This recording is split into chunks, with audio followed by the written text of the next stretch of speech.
Welcome to the Investor Agent Podcast.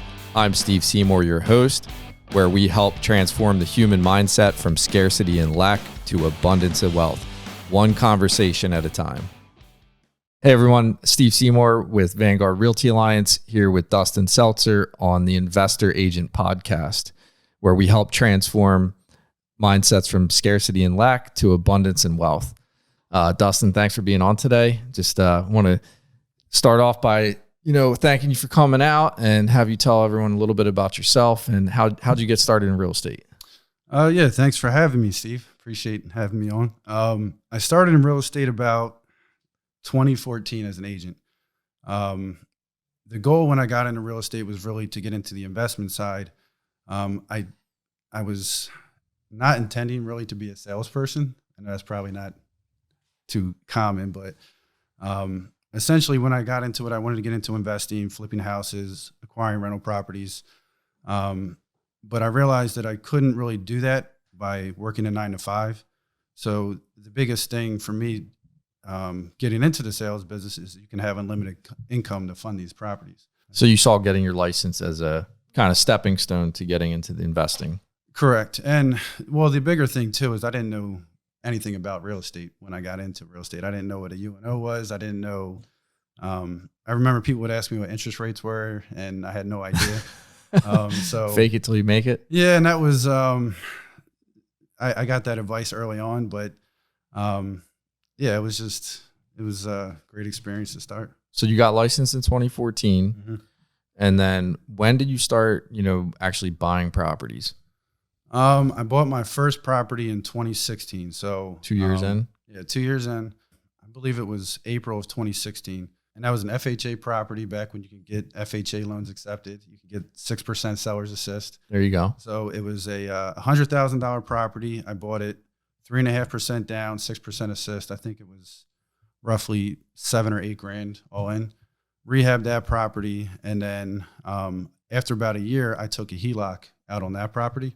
Home equity line of credit, and then purchased my first rental property in Coatesville cash. So then that became my borrowing tool from there on. So that's pretty key. You said a lot right there real quick. Yeah. But you used an FHA program really to get into a property with little out of pocket. Correct. I did not have much money, so that was really the only route I could go. Yeah. So when I did that, again, do you mind sharing like what you paid for it? And so this was, again, 2016, very different market. But in 2016, it was listed at, I think, $100,000. I got it for 106% assist. So it's down payment was, again, roughly $7,500 maybe.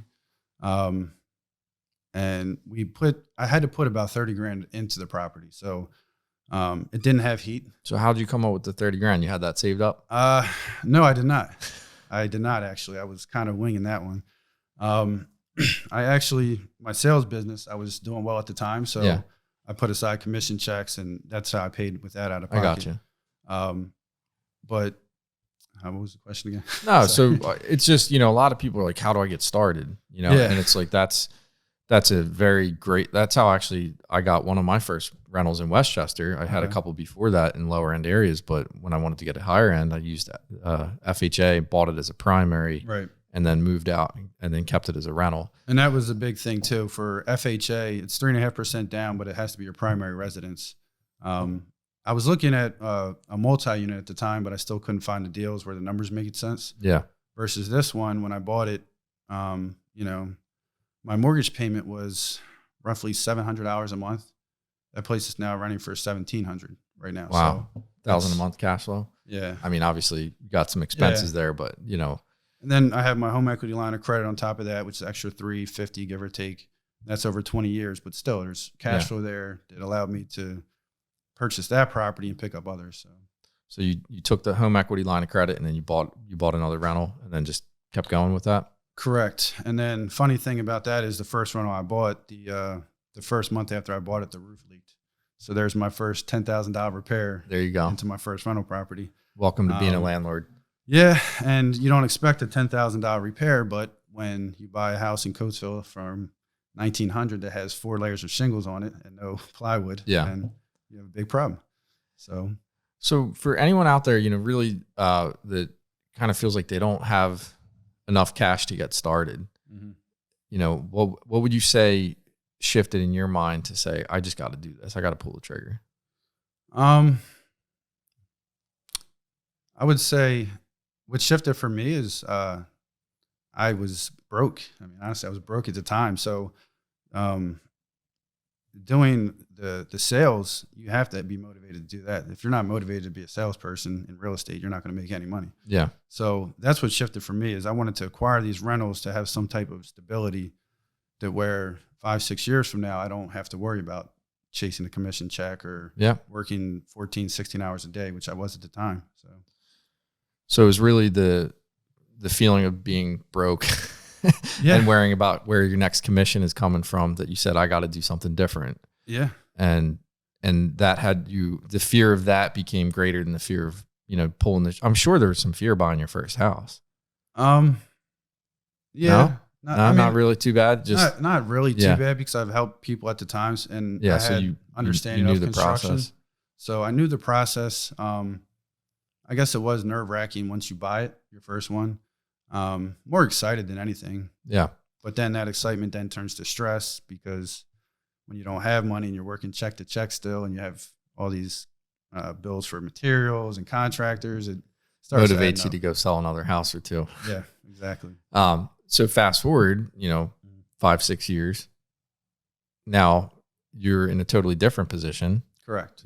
How many rentals do you have now? I have 8 rentals now, and working on transitioning from the buy and hold rentals at the moment. So, and how does that cash flow impact your lifestyle versus, that commission roller coaster? It definitely helps because, and being a landlord is also not easy. So it's not necessarily cash flow. Definitely hands-on. I'm still very much hands-on.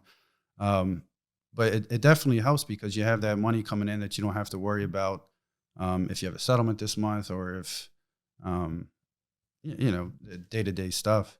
But more importantly, I use that to fund the next deal. So it's not necessarily money that I spend coming in. I'm just and it's not like you're stopping. No. The game is to keep going. Correct. I'm sure you've created some substantial equity as well. Timing was good. Market came up a lot. Yes. A lot of people are very focused on making more money with their time, but not making more money with their money. Right. And can you talk about a little bit of some of the equity gains that you've seen over the past 5-6 years? Yeah. Again, I think I was very fortunate that I started when I did because the properties I was buying was they were lower priced properties, but just like any other real estate market, it typically always goes up with the exception of 2008, I guess.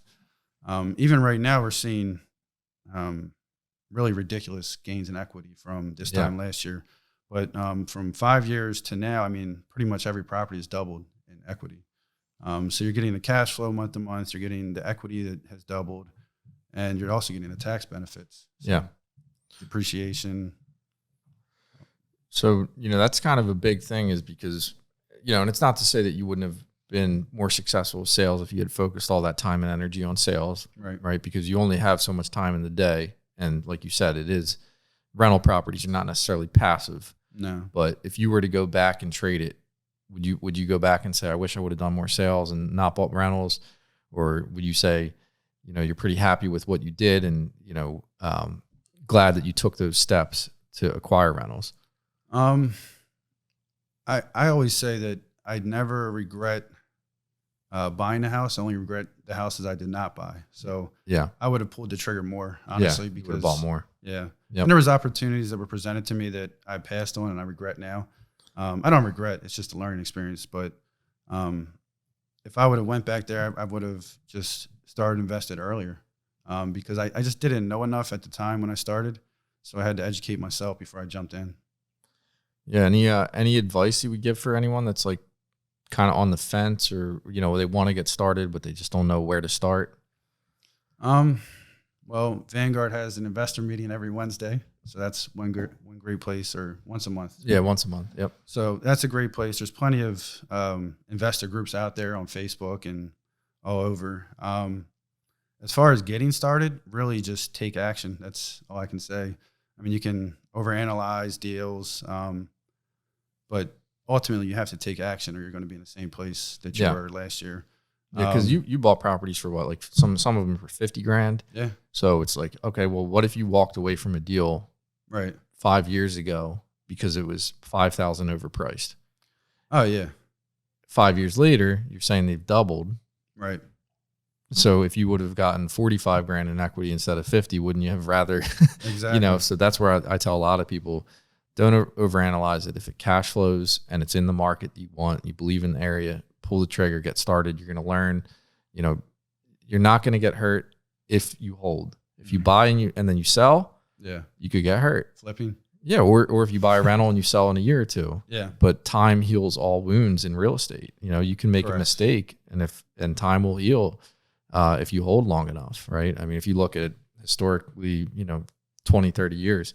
So I know you came out to a lot of the meetings at different times, and I've been preaching buying rentals, and it was pretty awesome to see your journey. I was always like, damn, he's actually taking the steps, because a lot of people came to the meetings and didn't. And that's why I just want to highlight, what differentiated you from people that would come to meetings and then say they want to do it, but they don't, and that's really it, is taking action. Yeah. I think taking action, I think being a realtor does help you educate yourself throughout what to expect, what negotiations you have, which is very little in this market as a buyer. Yeah. But it still educates you through the process, and it helps you also build relationships with other people. Like a lot of the deals that I executed on or that were brought to me was, I might have had a relationship with the other agent, or that's one of the things is if you have a relationship with agents and you're on good standing with your peers, then a lot of times they're more willing to work with you than others. And that goes on the sales side, but also the investment side. Yeah, absolutely.